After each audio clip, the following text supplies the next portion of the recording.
ইউরোপের মঞ্চে এবার ভারতের সংখ্যালঘু অধিকার ও সংবাদপত্রের স্বাধীনতা নিয়ে প্রকাশ্য প্রশ্ন তুললেন নেদারল্যান্ডসের প্রধানমন্ত্রী রব জেটেন।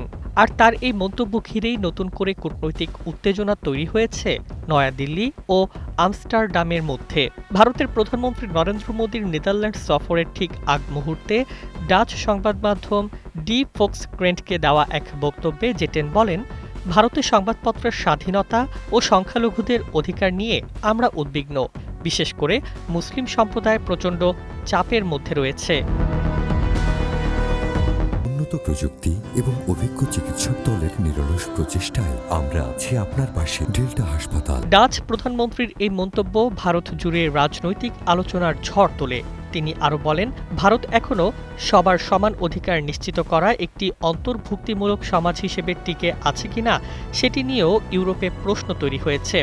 একই সঙ্গে তিনি জানান, মানবাধিকার, গণতন্ত্র ও আইনের শাসনের মতো বিষয়গুলো ইউরোপীয় ইউনিয়ন ও ভারতের সম্পর্কের গুরুত্বপূর্ণ অংশ হয়ে উঠছে। তবে এই বক্তব্যের জবাবে তীব্র প্রতিক্রিয়া জানিয়েছে ভারত। নয়াদিল্লিতে পররাষ্ট্র মন্ত্রণালয়ের ব্রিফিংয়ে ভারতের পশ্চিমা বিষয়ক সচিব সিভি জর্জ বলেন, এ ধরনের প্রশ্ন মূলত ভারতের বাস্তবতা সম্পর্কে অজ্ঞতারই প্রমাণ। তিনি দাবি করেন, ভারত বিশ্বের সবচেয়ে বৈচিত্র্যময় ও সহনশীল গণতন্ত্রগুলোর একটি, যেখানে সব ধর্ম ও সংস্কৃতি শতাব্দীর পর শতাব্দী ধরে সহাবস্থানে আছে। সিবি জর্জ বলেন, ভারত এমন একটি দেশ যেখানে হিন্দু, বৌদ্ধ, জৈন ও শিখ ধর্মের জন্ম হয়েছে। ইসলাম, খ্রিস্টান ও ইহুদি সম্প্রদায়ও এখানে দীর্ঘদিন ধরে নিরাপদে বসবাস করছে। তিনি আরও দাবি করেন, স্বাধীনতার সময় ভারতের সংখ্যালঘু জনসংখ্যা ছিল 11%, যা বর্তমানে 20%-এরও বেশি। তার ভাষায়, এটাই প্রমাণ করে যে ভারতের সংখ্যালঘুরা এখানে সমৃদ্ধি লাভ করছে। তবে আন্তর্জাতিক মানবাধিকার সংস্থাগুলোর প্রতিবেদন ভিন্ন চিত্র তুলে ধরছে।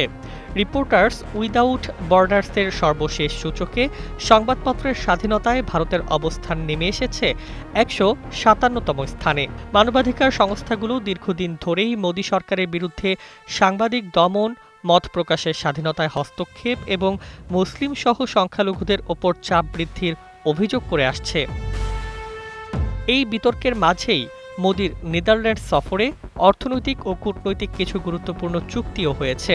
তবে সফরের সবচেয়ে বড় আলোচনার বিষয় হয়ে উঠেছে ভারতের মুসলিম ও সংখ্যালঘু অধিকার নিয়ে ইউরোপের প্রকাশ্য উদ্বেগ এবং নয়াদিল্লির কড়া প্রতিক্রিয়া। News desk, 21 television.